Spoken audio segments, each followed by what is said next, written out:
O kartais būna ir taip. Atvažiuoju dirbt, sako tikrai laukuose elektra yra. Drąsiai važiuokit, atvažiuoji, ava, nieko nėra. O reikalas toks, kad mums reikia susikalti stulpą į molį.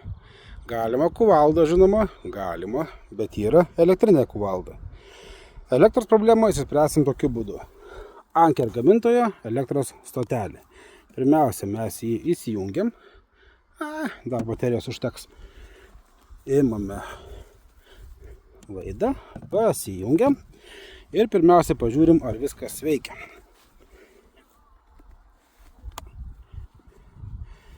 Kol kas ne, todėl kad nejungiau čia. Va.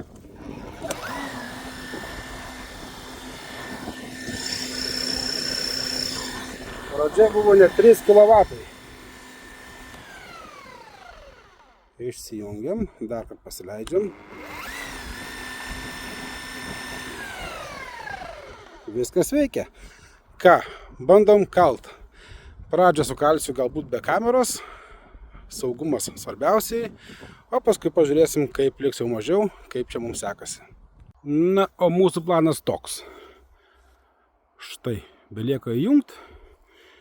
Ir pradės pats kalt. Ką, bandom?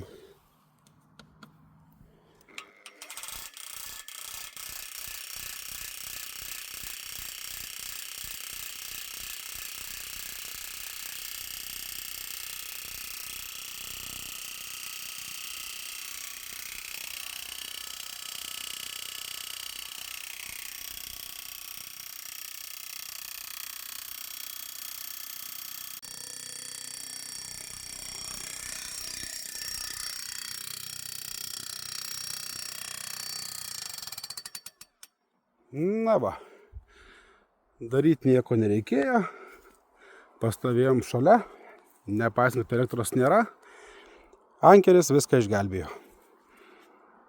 Reziumuojant, puikus įrenginys, ne tik galbūt išvykas su šeima kažkur į gamtą, ne tik į palapinės ar kemperius, ne tik į sodybos, kur galbūt ir elektra gali dingti, bet net ir statybų sektoriuje puikiai galim panaudoti tokį įrenginį. Prieš mus čia yra viena galingiausių versijų, turinti 2 kWh energijos savyje, yra jų gerokai ir mažesnių, kompaktiškesnių, nes šitas įrenginys sunkokas, net panešti yra ką.